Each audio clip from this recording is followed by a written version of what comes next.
Well, for 65 years, the San Pedro Fish Market has served up giant, made to order trays of seafood, becoming one of the top grossing restaurants in the country.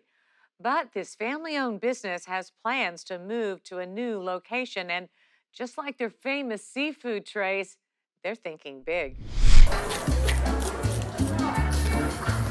It's not uncommon for people to be overwhelmed when they walk in because there's 3,000 seats and 30,000 people coming through a week, sometimes more. Grab whatever you want.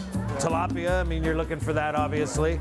Bring it up here, and then you got to let us know if you want it fried or barbecue. You don't want it really bony. Sometimes you'll fill them and you'll fill the bones. You don't want that. These are nice and fat. We have seafood from all over the world. So you can pack out any combination of seafood you want. We charge by the pound: king crab, lobster, shrimp, scallops, red snapper, swordfish. It's your choice. And anything you pick, we'll cook for you. We recommend mixing it with our veggie mix, which is bell pepper, tomato, onions, and red potatoes. We mix that with butter and then our signature recipe seasoning. We add a foot-long loaf of garlic bread, and you've got enough great seafood to feed your family.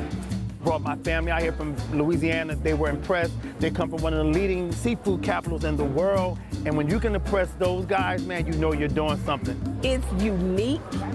It's the best. We do not have a restaurant like this in Baton Rouge or New Orleans. But guess what?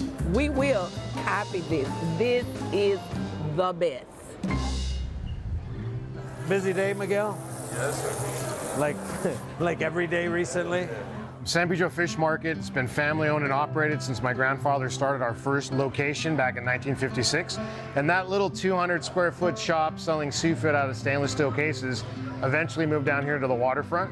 That was about 1959, and they took over a location called Norm's Landing, which was about 100 feet that way. They invented an entire way to do smoked seafood. They incorporated shrimp cocktails, corn on the cob, live crab and lobster, and they just kept innovating. So in 1982, they were able to strike a deal with the Port of LA to take over this location here, move 100 feet this way, and build this location with 300 seats.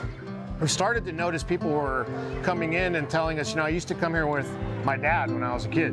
And now I got my dad with me and my kids and my grandparents. So most of our customer base are blue-collar workers that are here with their families. This is a blue-collar working harbor. You see the cranes, you see the 10-story high shipping containers coming in, you see them getting unloaded. And that's goods and services for the entire country. And we are extremely blessed to be in the middle of all of that activity. A few years ago, a developer was chosen to redevelop the waterfront. We're really excited to see what they come up with. In the meantime, as our marketing kicked in and as we made some moves with social media to tell our story, we started to grow a lot faster than we had the previous 50 years. As a matter of fact, we've had double-digit sales growth since 2008 every single year. So we're at the point now where we have 3,000 seats. It's not enough space. And the freeways are getting clogged up, the roadways are getting clogged up, the parking lot's over full. People are driving 100 miles or more to visit us, and they're waiting in line 2 hours to get in the building. So what we've been working on now with the Port of Los Angeles and the LA City government is where can we expand, rebuild, and improve what we're doing. And they were kind enough to work with us to offer us a 66-year term sheet with basically the same rent we have now. What's really exciting about what we're planning to build now on our rebuild, this is going to be a 3-level building with over 5,000 seats. The way that we're building it and the way that we're going to design it, it's going to be the country's largest seafood attraction. We're using Studio McCormick, who built all the Cheesecake Factories, and we're bringing in Garner Holt, that does major attractions for Disney, Universal, and a lot of major hotels and resorts. So between the two of them, we're going to be able to bring something to the waterfront that's never been done before, and we are super excited about it.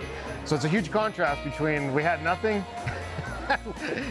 breaking our backs to put spikes in the railroad ties, to now we were able to team up and build our brand. The San Pedro Fish Market will remain open at its current location until the new space is ready, probably in the next 5 years. To keep up with developments, visit sanpedrofish.com.